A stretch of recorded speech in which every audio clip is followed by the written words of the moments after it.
1897 मध्ये पुण्यात प्लेगच्या साथीने हाहाकार उडावला. शेकडो लोक मृत्युमुखी पडले.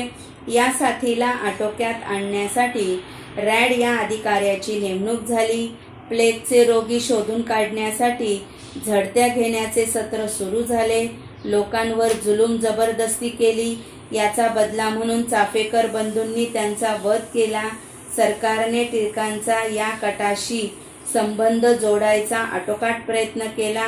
त्यात अपयश आले. तरीही सरकारने सूडबुद्धीने लोकमान्य टिळकांना तुरुंगात टाकले. तर काय जहाल हे जे होते ते स्वातंत्र्य लढ्यासाठी इंग्रजांविरुद्ध त्यांनी तीव्र संघर्ष केला पाहिजे अशा मताचे जहाल होते. तर मवाळ कसे होते? तर मवाळ हे शांततेच्या आणि सनदशीर मार्गाने स्वातंत्र्याचा लढा देणाऱ्या मवाळवादी होते. त्याच्यानंतर जहाल हे राष्ट्रीय सभेच्या उद्दिष्टांबाबत दोन्ही गटात एकमत होतं. मात्र ही उद्दिष्ट कोणत्या मार्गाने साध्य करायची त्याबाबत दोन्ही गटात मतभेद होते. लाला लजपत राय, लोकमान्य टिळक आणि बिपिनचंद्र पाल हे जहाल पुढारी होते आणि यांनी काय केलं की सशस्त्र बंडाची भूमिका न घेता त्यांनी व्यापक जन आंदोलनाचा मार्ग स्वीकारला आणि मवाळांनी स्वातंत्र्य चळवळीचा पाया घातला आणि ही चळवळ पुढे नेण्याचे कार्य जहालवाद्यांनी केले. त्यानंतरचा पॉइंट आहे की बंगालची फाळणी.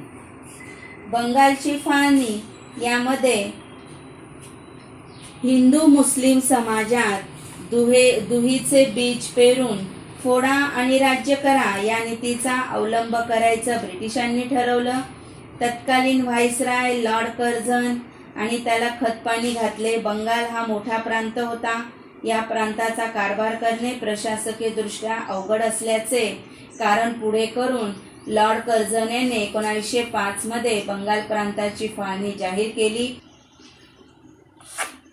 आणि लॉर्ड कर्झन याने 1905 मध्ये बंगाल प्रांताची फाळणी केली आणि या फाळणीमुळे मुस्लिम बहुसंख्यांचा पूर्व बंगाल आणि हिंदू बहुसंख्यांचा पश्चिम बंगाल अशी रचना झाली आणि फाळणीमुळे हिंदू मुस्लिम फूट पाडून स्वातंत्र्य चळवळ दुर्बळ करणे हा त्यांचा हेतू होता. तर काही नाही, त्यांचं फक्त फोडा आणि राज्य करा या नीतीचा वापर केला.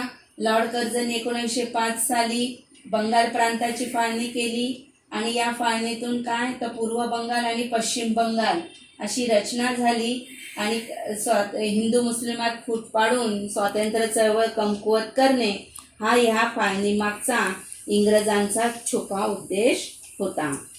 त्यानंतर वंगभंग चळवळ. वंगभंग चळवळ ही 16 ऑक्टोबर हा दिवस राष्ट्रीय शोक दिन म्हणून पाळण्यात आला. वंदे मातरम हे गीत सर्वत्र गायले जाऊ लागले. रक्षाबंधनाचा कार्यक्रम ऐक्याचे प्रतीक म्हणून घेण्यात आला आणि सरकारी शाळा कॉलेजावर बहिष्कार टाकण्यात आला. सुरेंद्रनाथ बॅनर्जी, आनंद मोहन बोस, रवींद्रनाथ टागोर इत्यादींनी या चळवळीचे नेतृत्व केले आणि 1911 साली बंगालची फाळणी रद्द झाल्याचे घोषित झाले. त्यानंतर पुढचा पॉइंट आहे राष्ट्रीय सभेची चतुर्सूत्री. राष्ट्रीय सभेची चतुर्सूत्रे काय होती?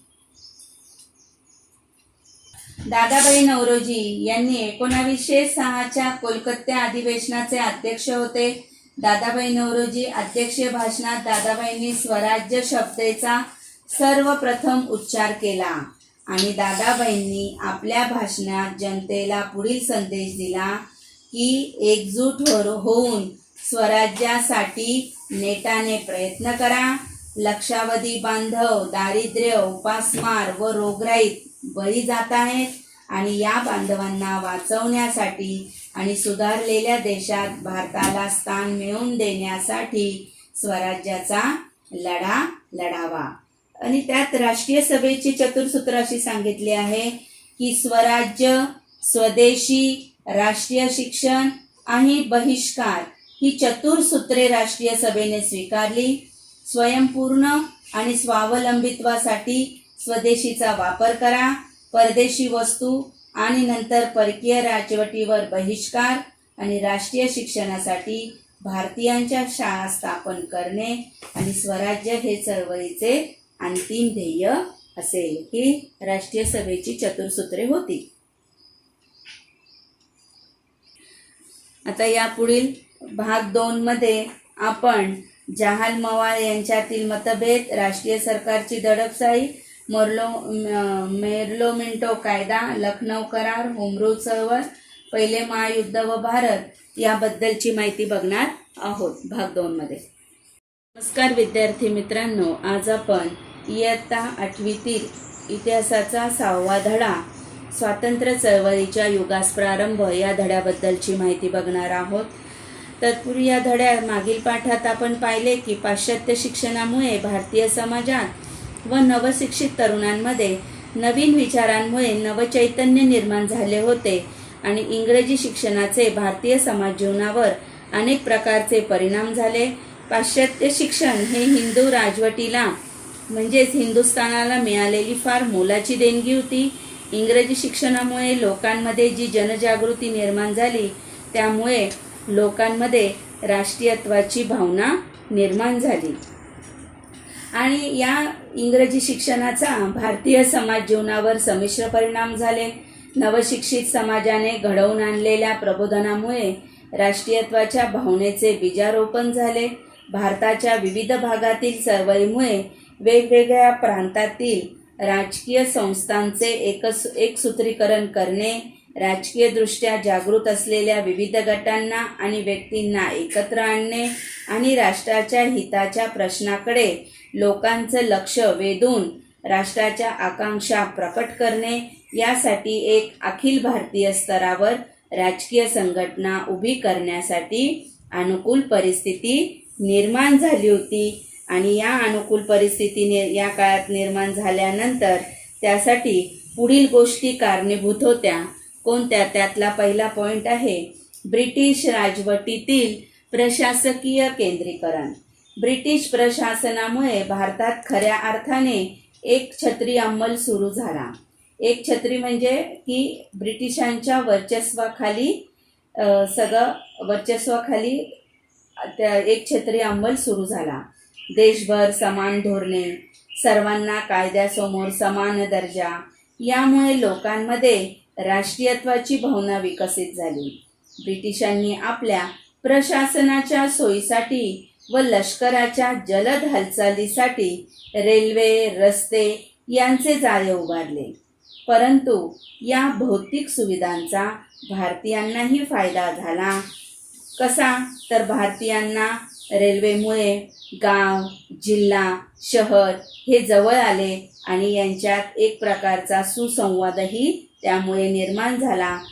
भारताच्या विविध प्रांतातील लोकांचा परस्परांशी आर्थिक संबंध येऊन त्यांच्यातील संवाद वाढला व राष्ट्रभावना वाढीस लागली. त्यातला दुसरा पॉइंट आहे आर्थिक शोषण. भारताच्या संपत्तीचा ओघ अनेक मार्गाने इंग्लंडकडे सुरू झाला. इंग्लंडच्या साम्राज्यवादी धोरणामुळे भारताचे आर्थिक शोषण होऊ लागले.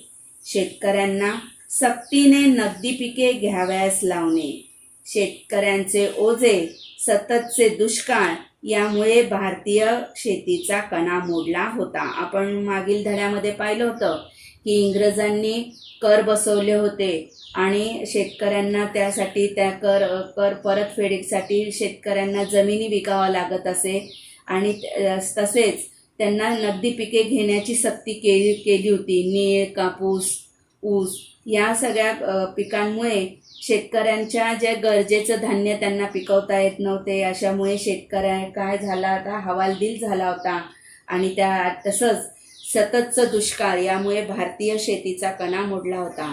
पारंपरिक उद्योगधंद्याचा ऱ्हास झाल्याने बेकारी वाढली होती आणि भांडवलदारांकडून कामगार वर्गांचे शोषण होत होते. मध्यम वर्गावर नवे नवे कर लादले जात होते. यामुळे लोकांच्या मनात असंतोष खदखदत होता.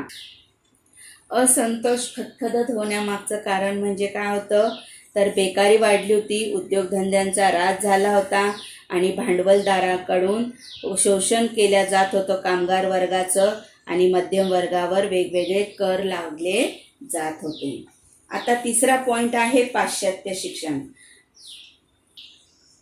पाश्चात्य शिक्षणाच्या प्रसारामुळे न्याय, स्वातंत्र्य, समता, लोकशाही अशा नव्या कल्पनांची भारतीयांना ओळख झाली.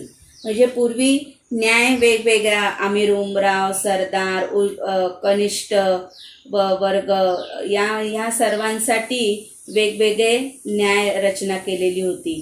ती न्याय रचनेमध्ये बदल झाला, स्वातंत्र्य मिळाले, समता, सगळ्यांना समान लेखल्या गेले, लोकशाही, लोकांनीच लोकांना निवडून देणे ही लोकशाही, अशा लोकशाहीची, या नव्या कल्पनांची भारतीयांना ओळख झाली.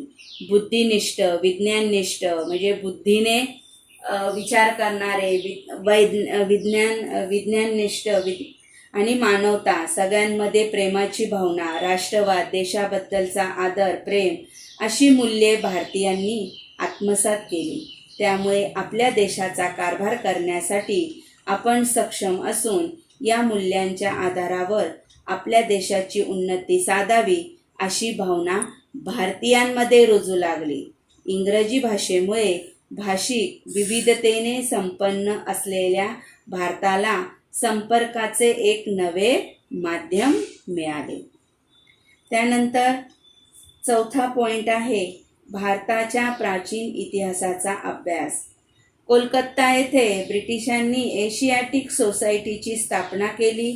अनेक भारतीय व पाश्चिमात्य विद्वानांनी भारतीय संस्कृतीचा अभ्यास सुरू केला. संस्कृत, पारशी आणि अन्य भारतीय भाषांमधील हस्तलिखिते तपासून त्यावर संशोधने प्रसिद्ध केली.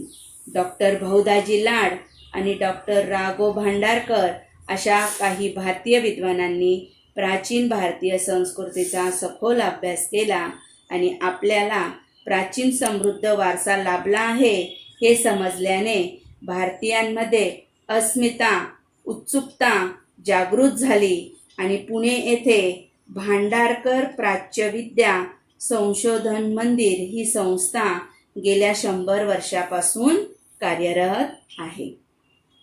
वृत्तपत्राचे कार्य. याच काळात इंग्रजी व प्रादेशिक भाषेंमधून वृत्तपत्रे, नियतकालिके प्रसिद्ध होऊ लागली. या वृत्तपत्रांमधून राजकीय व सामाजिक जागृती होऊ लागली. दर्पण, प्रभाकर, हिंदू, अमृत बाजार पत्रिका, केसरी मराठा अशा वृत्तपत्रातून सरकारच्या धोरणावर टीका होऊ लागली. कुठले कुठले वृत्तपत्र त्यांनी? तर दर्पण, प्रभाकर, हिंदू, अमृत बाजार पत्रिका, केसरी मराठा अशा वृत्तपत्रातून सरकारच्या धोरणावर टीका होऊ लागली. त्यानंतर पुढचा पॉइंट भारतीय राष्ट्रीय सभेची स्थापना. 28 डिसेंबर 1885 रोजी मुंबईतील गोकुळदास तेजपाल संस्कृत पाठशाळेत राष्ट्रीय सभेचे पहिले अधिवेशन भरविण्यात आले. भारतातील विविध प्रांतातील 72 प्रतिनिधी या अधिवेशनासाठी आले होते. कोलकाता येथील नामवंत वकील उमेशचंद्र बॅनर्जी हे या अधिवेशनाचे अध्यक्ष होते आणि या सर्वांनी मिळून या सभेत भारतीय राष्ट्रीय सभेची स्थापना केली. ॲलन ॲक्टोव्ह्युअन ह्यूम या ब्रिटिश अधिकाऱ्यानेही राष्ट्रीय सभेच्या स्थापनेत पुढाकार घेतला आणि भारतीयांना प्रशासनात अधिक प्रतिनिधित्व मिळावे आणि ब्रिटिश शासनाने लष्करी खर्चात कपात करावी अशा मागण्यांची निवेदने ब्रिटिश सरकारकडे पाठविण्यात आली. तर राष्ट्रीय सभेची स्थापनेत काय झालं तर 28 सप्टेंबर 1945 रोजी मुंबई येथे राष्ट्रीय सभेची स्थापना झाली. तसेच गोकुळदास तेजपाल संस्कृत पाठशाळेत देशभरातून 72 प्रतिनिधी एकत्र आले आणि कोलकात्याचे वकील उमेशचंद्र बॅनर्जी यांच्या अध्यक्षतेखाली भरलेल्या अधिवेशनात भारतीय राष्ट्रीय काँग्रेसची स्थापना करण्यात आली आणि इंग्रज अधिकारी ॲक्टोव्ह्युअन ह्यूम याने या स्थापनेत काय केला? पुढाकार घेतला. आता राष्ट्रीय सभेच्या स्थापनेची उद्दिष्ट, याची उद्दिष्ट काय होती? तर विविध धर्म, जाती, भाषा आणि प्रदेश यातील लोकांना एका व्यासपीठावर आणणे, परस्पराच्या समस्या जाणून घेऊन त्यावर विचारविनिमय करणे आणि लोकांमध्ये ऐक्य भावना वाढीस लावून राष्ट्राच्या उन्नतीसाठी प्रयत्न करणे, हे राष्ट्रीय सभेची उद्दिष्टे होती. आता त्यानंतर पहिल्या अधिवेशनात संमत झालेला ठराव काय होता? तर असा ठराव होता की प्रांतिक विधिमंडळात लोकप्रतिनिधी असावेत, सुशिक्षित भारतीयांना प्रशासनात नोकऱ्या मिळाव्यात, लष्करी खर्चात कपात करावी आणि लोकांच्या कायदेशीर हक्काचे रक्षण व्हावे म्हणून कार्यकारी संस्था व न्याय संस्था वेगळ्या कराव्यात, असे याचे उद्दिष्टे होते. त्यानंतर मवायुग हे 1885 ते 1905 या सालात सुरू झाले. राष्ट्रीय सभेच्या स्थापनेनंतरच्या सुरुवातीच्या दशकात त्यांचे कार्य संथपणे व सातत्याने सुरू होते. राष्ट्रीय सभेचे नेते वास्तववादी व उच्च शिक्षित होते. संघटन कार्यातून भक्कम पाया उभारला पाहिजे याची त्यांना जाणीव होती. पाश्चात्य विचारवंताच्या उदारमतवादी तत्त्वज्ञानाचा, स्वातंत्र्य, समता, बंधुता या मूल्यांचा त्यांच्यावर प्रभाव होता. त्यांचा सनदशीर मार्गावर विश्वास होता. सनदशीर मार्गाने मागणी केल्यास इंग्रज आपल्या मागण्यांना न्याय देतील अशी त्यांना आशा वाटत होती. गोपाळ कृष्ण गोखले, फिरोजशाह मेहता, सुरेंद्रनाथ बॅनर्जी हे मवाळ पुढारी होते आणि राष्ट्रीय सभेच्या अधिवेशनात प्रांतिक विधिमंडळात लोकप्रतिनिधी असावा, सुशिक्षित भारतीयांना नोकऱ्या मिळाव्यात, वाढत्या लष्करी खर्चात कपात व्हावी, लोकांच्या कायदेशीर हक्काचे रक्षण व्हावे म्हणून कार्यकारी संस्था, न्याय संस्था यांची फारकत करावी, असे विविध ठराव त्यांनी मांडले आणि राष्ट्रीय चळवळीत फूट पाडण्यासाठी यानंतरच्या काळात ब्रिटिशांनी फोडा आणि राज्य करा या नीतीचा अवलंब केला. तर काय सांगितलंय की मवाळ नेत्यांनी काय सांगितलं होतं की शांततेच्या आणि सनदशीर मार्गाने स्वातंत्र्यासाठी लढा देणाऱ्यांना मवाळवादी असे म्हणतात. परत एकदा सांगते की शांततेच्या आणि सनदशीर मार्गाने स्वातंत्र्यासाठी लढा देणाऱ्यांना मवाळवादी असे म्हणतात. हे नेते कसे आहे? तर वास्तववादी हे, उच्च शिक्षित आहे आणि इंग्रजांच्या न्यायबुद्धीवर विश्वास ठेवणारे होते. त्यानंतर संघटन कार्यातून भक्कम पाया उभा केला पाहिजे असं या नेत्यांचे मत होते आणि पाश्चात्य शिक्षणातून मिळालेल्या स्वातंत्र्य, समता, बंधुता या मूल्यांचा त्यांच्यावर प्रभाव होता आणि यासाठी बाळकृष्ण गोखले, फिरोजशाह मेहता, सुरेंद्रनाथ बॅनर्जी हे मवाळने पुढारी नेते पुढे आले. त्याच्यानंतर जहाल युग हे 1905 ते 1920 या साली निर्माण झाले. राजकीयदृष्ट्या जागृत असलेले भारतातील सर्व नेते जात, धर्म, भाषा, प्रांत सर्व भेद बाजूला सारून राष्ट्रीय सभेच्या व्यासपीठावर एकत्र येत होते. राष्ट्रीय सभेची उद्दिष्टे सनदशीर मार्गाने चळवळ पुढे नेण्यावर त्यांचं एकमत असलं तरी कार्यपद्धतीबाबत त्यांच्यात मतभेद होते आणि हे मतभेद तात्विक स्वरूपाचे होते. राजकीय चळवळीतील या मतभेदांवरून दोन प्रमुख राजकीय गट तयार झाले. शांततेच्या सनदशीर मार्गाचा पुरस्कार करणारे ते मवाळ व स्वातंत्र्यासाठी अधिक तीव्र संघर्ष केला पाहिजे असे मानणारे ते जहाल होते. लाला लजपतराय, बाळ गंगाधर टिळक, बिपिनचंद्र पाल हे जहाल पुढारी मानले जात. सुरुवातीच्या काळात जहाल नेत्यांनी भारतीयांमध्ये राजकीय जागृती घडवून आणण्यासाठी वृत्तपत्र, राष्ट्रीय उत्सव व राष्ट्रीय शिक्षण या मार्गाचा अवलंब केला. केसरी व मराठा या वृत्तपत्रातून लोकमान्य टिळकांनी सरकारच्या दडपशाहीवर घणाघाती टीका केली. बंगाल प्रांतात अमृत बाजार पत्रिका हे जहाल मतवादी विचारांचे मुखपत्र होते. आपापसातील भेद विसरून लोकांनी एकत्र यावे आणि त्यांच्यात विचारांचे आदान प्रदान व्हावे. राष्ट्रपुरुषाच्या कार्यातून सामान्य जनतेला प्रेरणा मिळावी.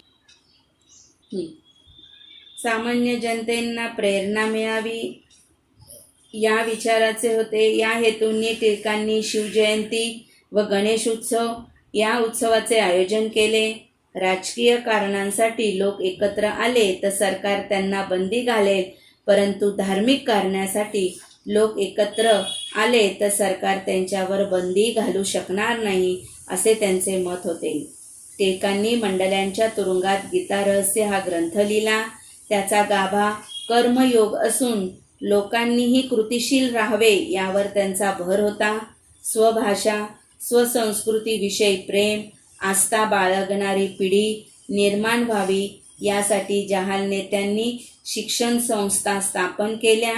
लक्षावधी लोकांनी स्वातंत्र्य चळवळीत भाग घेऊन सरकारला आव्हान देऊन संघर्ष केला तरच यश मिळेल, असे जहाल नेत्यांचे मत होते. चळवळ अधिक तीव्र करावी यावर त्यांचे एकमत होते, पण त्यांनी सशस्त्र बंडाची भूमिका न घेता व्यापक जन आंदोलन उभारले पाहिजे, असे आग्रहाने प्रतिपादन केले. मवाळांनी स्वातंत्र्य चळवळीचा पाया घातला आणि जहालांनी ही चळवळ पुढे नेली. 1897 मध्ये पुण्यात प्लेगच्या साथीने हाहाकार उडवला. शेकडो लोक मृत्युमुखी पडले आणि या साथीला आटोक्यात आणण्यासाठी रॅड या अधिकाऱ्याची नेमणूक झाली. प्लेगचे रोगी शोधून काढण्यासाठी झडत्या घेण्याचे सत्र सुरू झाले. लोकांवर जुलूम जबरदस्ती केली. याचा बदला